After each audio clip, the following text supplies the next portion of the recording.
I remember one time we were interviewing a family therapist and a question came in about kids and cell phones. And at the time I'd been working in youth ministry and had seen like already the addiction and like how the attention like was always drawn in to their phones. And so I was expecting him, when this question came up about kids and cell phones, I was expecting him to talk about how as parents we have to monitor it and all of this. And his response, it just completely surprised me. He said, "I love kids and cell phones." And I'm like, I'm sorry, what? He was like, if your child has a cell phone, they will do anything to keep it. And so he's like, you have so much leverage. You use it for consequences and discipline. You use it to get them to help you around the house. He was like, a cell phone is so powerful. It was a good reframe, right? To look at it, I'm like, yeah, no, it is very powerful. And what's crazy though is that it's very powerful in our own lives. We don't go far without our cell phone, and chances are you're watching this on your cell phone right now, right? So let's talk a little bit about how we can use our cell phone to trick our brains to really like decluttering, to really get a ton of decluttering, tidying, cleaning, whatever it is that you need to get done. How can we trick our brains to use our cell phone to get tons done? So this all goes back to dopamine. Why is it that we all get so drawn into our cell phones in the first place, whether you're a teenager or an adult? Because of dopamine. The things we watch and look at on our cell phones release dopamine, and so that feels good. And we all do it. Like, have you ever like gotten bad news, someone frustrated you, annoy you, and you're like, I'm just gonna go to my phone, I'm gonna unplug for a little bit and scroll, and just looking for some way to feel a little bit better? That is from dopamine. The problem is that our cell phone actually gives us a lot more dopamine than the other day-to-day activities that we have to do. I mean, you could even get dopamine released from drinking a glass of water when you're really thirsty. Certainly in the past, cleaning would give a similar reward, and other tasks, when we get done and we feel like a sense of accomplishment, like, okay, good, that's done, it does also give us a dopamine release. It's not as much, it's much less than what we get from watching something on our cell phone. And so that's where many of us fall into the habit sometimes of spending a bunch of time on our phone or on our computer and not getting done the things that we really want to get done.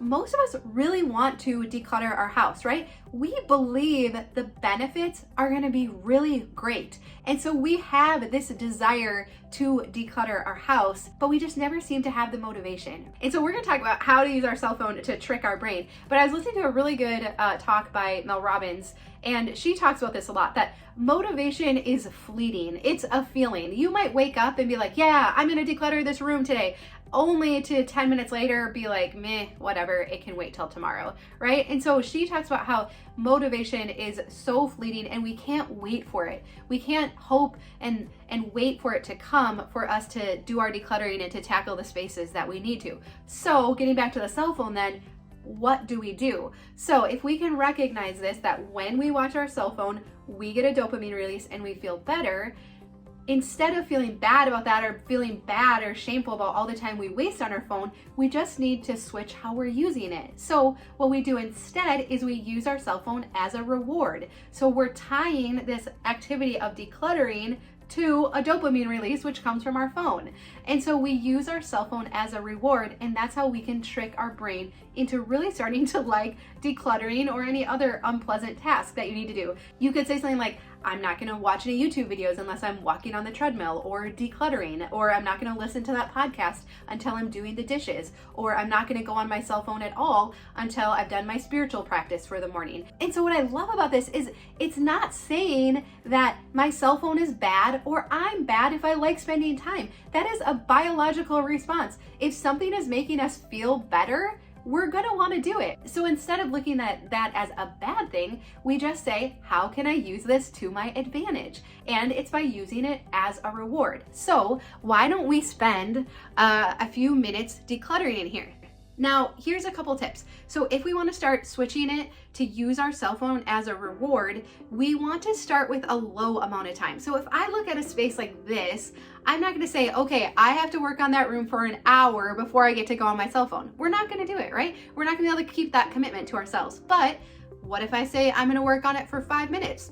just 5 minutes, and then I can go on Facebook or Instagram and scroll for 15 minutes guilt-free because I did my 5 minutes. And then we do it again the next day and the next day. What's gonna happen if you keep working on a space like this for 5 minutes every single day? You're gonna start to make progress. And some days you're even gonna get into it and the 5 minutes will be up and you're gonna be like, oh, well, I'll just keep going because I'm making progress. And this actually feels good too. Decluttering, if we can get into it and get the ball rolling, that actually releases dopamine too. When we look back at a space and it's tidied up and cleaned, even if it's not perfect, but it's better, that releases dopamine, right? Why do we love before and after pictures? We get a release of dopamine. It feels good. We love seeing the transformation and to have simplicity.